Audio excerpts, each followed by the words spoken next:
Assalamualaikum Ibu. Saya Wahid dari Puskesmas. Apa tadinya? Saya bisa dekat.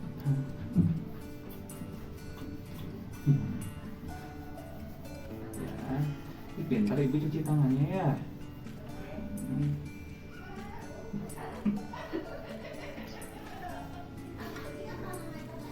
Ya, hari ini dapat laporan dari Pak RT tentang kondisi Ibu ya, sehingga saya datang ke sini. Terus betul ini Ibu Eni. Biasanya dipanggilnya suka dipanggilnya ada panggilan nggak Bu yang disukai sama Ibu? Orang-orang biasanya manggil saya EN kok. Bu EN. Jadi saya manggilnya EN ya. Ya. Oke, terus tadi ingat nama saya siapa? Pak Wahid ya? Pak Wahid. Terus hari ini kita akan berbincang-bincang ya tentang masalah percobaan bunuh diri yang Ibu lakukan ya, bagaimana mengenalinya dan bagaimana cara mengatasinya. Ya, terus perasaannya hari ini bagaimana? Ya, begini Pak. Oke. Terus betul sudah pernah melakukan percobaan bunuh diri sampai 3 kali, loncat dari jembatan, mencoba menabrakkan diri ke truk seperti itu. Ada yang lain nggak? Minum racun serangga atau yang lain? Enggak.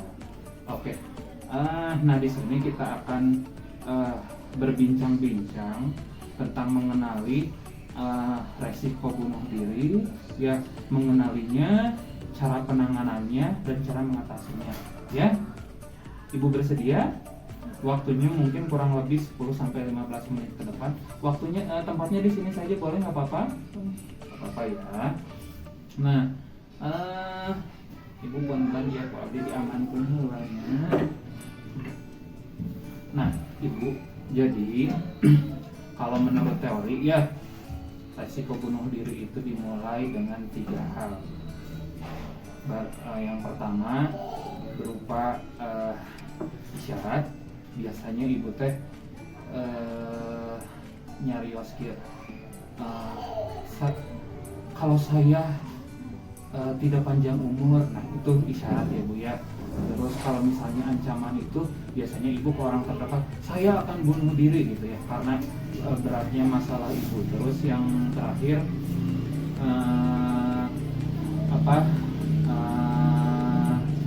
sampai sudah melakukan percobaan bunuh diri. Nah Ibu kan sudah di tahap percobaan bunuh diri ya. Kalau boleh tahu ini awalnya teh, kenapa sampai seperti ini teh? Oh, saya kan mungkin juga banyak pikiran mungkin ya kayak suami saya kan naik perempuan terus.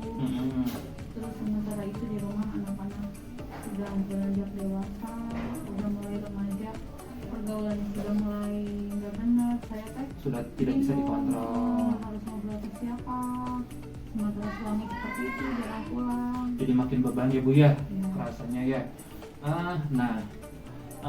Selain keinginan bunuh diri nih, ini masalahnya udah berlangsung lama Ibu? Sudah setahunan ini Pak. Sudah setahunan. Nah setahun sebelumnya atau sebelum setahun ini ada hobi nggak? Ada hal-hal yang Ibu sukai nggak biasanya yang Ibu lakukan? Saya sih hobinya biasanya saya suka baca Pak, baca novel, saya senang jalan, traveling gitu. Masak seperti itu? Suka. Suka ya. Tapi biasanya Ibu juga di rumah sekarang setahun belakangan ini masih melakukan hal-hal tersebut tidak? Udah mulai jarang karena saking mumetnya, jadi udah nggak ngapa-ngapain, udah fokus aja. Itu yang menyebabkan masalahnya semakin berat. Ibu tidak punya pengalihan ke hal-hal yang positif ya. Terus saya ingin melatih Ibu mengurangi keinginan bunuh dirinya itu dengan Ibu berbicara positif kepada diri sendiri. Misalnya ketika bangun tidur Ibu menatap cermin, saya cantik, saya berharga, masih banyak orang yang menyayangi saya ya. Selain suami dan anak, ada nggak keluarga terdekat yang dekat dengan Ibu, tempat curhat, tempat cerita? Ada Pak. Ada siapa? Kakak saya. Kakak, ya. Jadi kan selain anak dan suami, ada orang lain yang mengharapkan kesembuhan ibu kan? Ya betul ya. Jadi ibu di depan cermin bisa sambil berbicara, masih banyak orang yang menyayangi saya berharga, saya memiliki banyak sisi positif dan saya berhak bahagia. Bisa dilakukan seperti itu ya Bu ya, seakan-akan bicara kepada diri kita sendiri. Itu tujuannya untuk menimbulkan sisi positif dari diri kita ya. Terus mau dipraktekkan nggak Bu? Boleh diulangi Pak. Oke, saya ulangi ya. Ibu misalnya sambil menatap cermin atau sehabis sholat ya, ibu bilang ke diri sendiri, tapi dengan bersuara ya Bu ya. Saya berharga, banyak orang yang menyayangi saya berhak bahagia. Oke, bisa diulang ibu sendiri? Saya berharga, saya berhak untuk bahagia, dan masih banyak orang yang menyayangi saya. Bisa terus ya, seperti itu ya.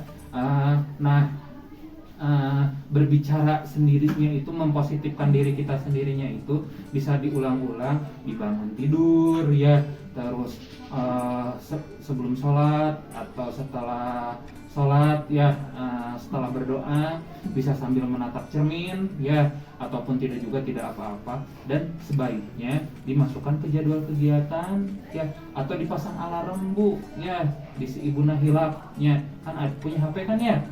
Ya, di HP-nya misalnya mau melakukan afirmasi positif setiap jam 2 siang. Alarmnya nggak apa-apa, dinyalakan aja setiap hari untuk melakukan afirmasi positif ya, atau pengakuan positif dari diri kita ya.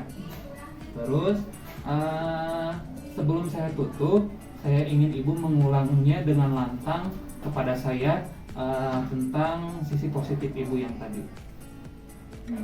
Saya baik, saya berharga, masih banyak orang yang menyayangi saya. Iya, alhamdulillah ya, ibu bisa melakukannya dengan baik. Semoga di rumah bisa diulangi dan dilakukan secara rajin ya Bu ya, secara teratur ya.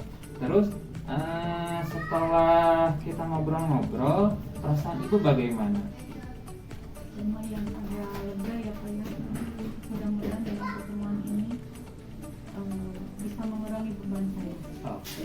Terus ibu juga tampak segar, sekarang sudah mulai ada kontak mata dengan saya. Alhamdulillah sudah ada kemajuan ya Bu ya, walaupun pelan-pelan. Nah, minggu depan saya akan kesini lagi ya, atau mau ibu yang ke puskesmas? Bapak aja.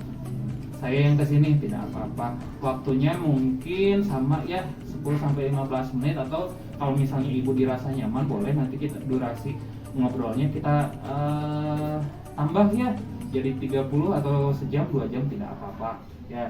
Terus topiknya saya ingin mengevaluasi apa yang sudah ibu lakukan seminggu ke depan ya, afirmasi positifnya benar-benar dilakukan atau tidak ya, dan yang lainnya ya. Bagaimana ibu bersedia di minggu depan?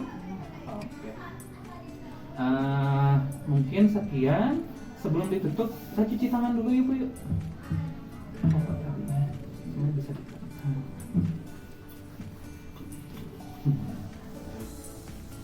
ya, pintar ibu cuci tangannya ya.